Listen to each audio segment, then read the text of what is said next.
Okay then guys, welcome back to Helldivers 2. We have got a Galactic War update with the brand new major order for you guys. We're going to break everything down that you guys need to know in-game as well. It seems that we've been lied to by Arrowhead themselves. This one's a very, very interesting one. Some questions for you guys and a massive statement that received over 10,000 upvotes on Reddit. This one is going to be brutal. Nonetheless, if you haven't already, smash that beautiful blue thumbs up and subscribe with post notifications turned on. It'd be greatly appreciated. On top of that, check out our sponsor, Instant Gaming, the platform where you can buy your video games cheaper for PCs and consoles with the best deals, offers, promotions, and discounts up to 70% off. Nice and easy, no brainer. Head down to the description, click the link, and get your games a little bit cheaper today. That being said, though, let's take a look at what's happening inside of the game. So, starting off, we head over to the Galactic War table where an incoming message from Super Earth has begun. And when we take a look at what it says here, success. This latest unnatural slew of Terminid abominations has been quelled by the intrepid Helldivers.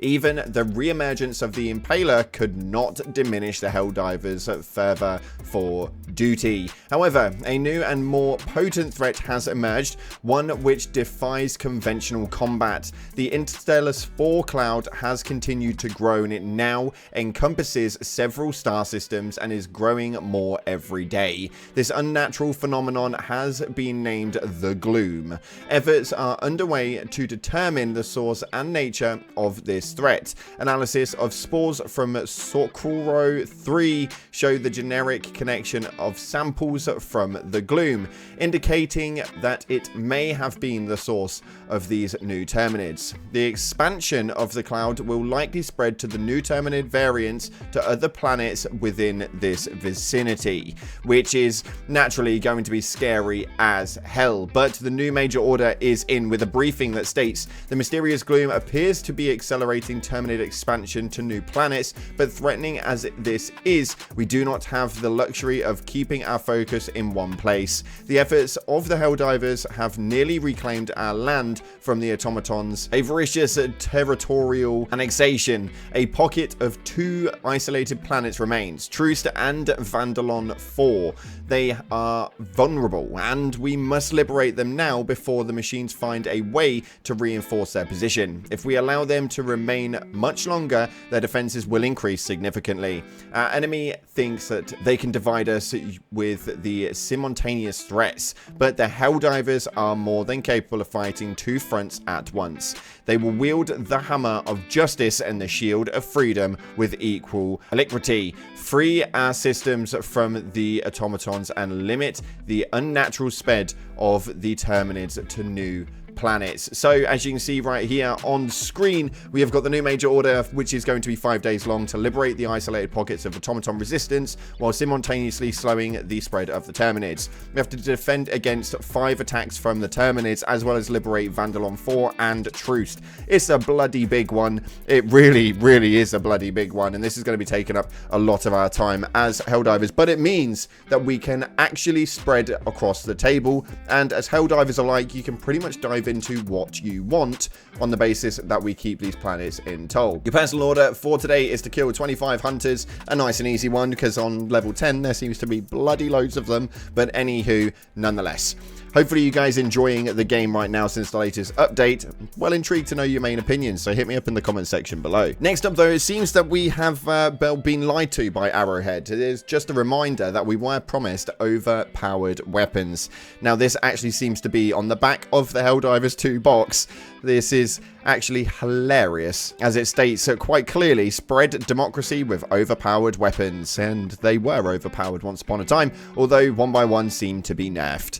So yeah, Arrowhead, you kind of need to get on with this one, because this is at this point just a bit silly. Why they haven't just kind of gone ahead and reverted the changes, especially for like the flamethrower and that, really a little bit baffled to that one. I'm not too sure what they're going to do with it, but why they're being so reluctant upon changing those, I really don't get it whatsoever. The backlash just doesn't seem to be worth it. Anyway, average difficulty 10 emergency extraction. What would you do in such a situation? And I have to agree with the comments on this one. It is literally a situation of just run and keep bloody running. Keep on running. Anywho, what would you guys do? Let me know via the comment section below. I found this one hilarious, and apparently so did 2,000 of you guys. But one thing that is seeming to be a bit of a kick in the nuts when it comes to a Reddit post is this one right here.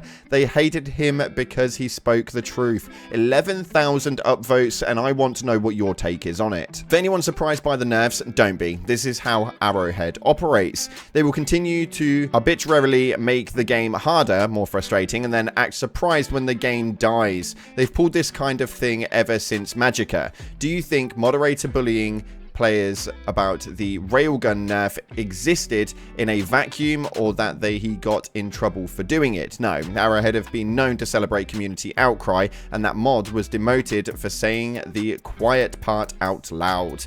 This is getting extremely saucy in the drama department. Not something that I'm too well good at, but this is a little bit crazy, and I want to know what your outtake is on it.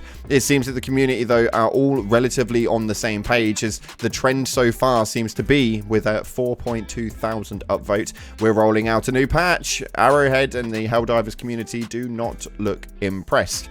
This seems to be something that is a little bit of a nightmare. The final posting on this one is probably the one that's the most frustrating, as they've been doing things such as nerfing the flamethrower, nerfing the incendiary breaker, and essentially forcing you guys to use the brand new stuff, even though they're probably not as powerful as they were post-patch. Now, when we take a look at this one right here, it states, why put it in the patch notes if it doesn't work properly? If a hell bomb is destroyed when it's armed and the timer is active, it will explode. And as you can see via this footage right here, 17 seconds of it, and the comments underneath it pretty much label this one in a nutshell. He did not actually manage to explode, and it did just pop when it was destroyed. No explosion, no succession in that one. The top comment for this one was 1.5 thousand upvotes, stated, this was driving me insane today. Why in the world? It was the best part of the patch notes in my opinion, and it doesn't work at all. It seems that the guys over at Arrowhead and inside of Helldivers right now are getting a little bit of a tough call. I don't really get what the difficult decision makes are, but it seems that the community aren't too happy with a lot of the decisions that have been made since the escalation of freedom has actually been dropped. Now, this is obviously going to be a problem, because with no player base means realistically no movement. That's just how this game industry works, and it seems to be something that Arrowhead aren't really understanding. We still do have a decent player base after looking on Steam DB. It is one of those things that you just kind of think will just survive the distance of time. We've still got around 40 to 50,000 people concurrently playing on Steam alone, and that's not even including the movement on PlayStation. So I think that there is more than enough players inside of the game that they're probably not too worried about it, but if the depletion does start to happen, it is going to become a bit of a nightmare. The percentage rates of the reviews right now are seeming to be quite interesting, and it'd be really interesting to see exactly how it pans out after they've made their decisions, quote unquote, with the flamethrower nerf, or the fire nerf as it is, because it's affected everything across the board. I don't really know what's going on, and I don't understand why, but the game is incredible and I absolutely love it. I just wish that they wouldn't keep putting us a little bit further inside of a hole every single time a patch update comes out. That's the only wish that I want. The game itself, I adore this thing. It's absolutely crazy. Nonetheless, if you haven't already, smash the like button and subscribe, post notifications turned on. Thanks again for watching, guys. Appreciate you all. Like, subscribe, and I'll see you in the clouds.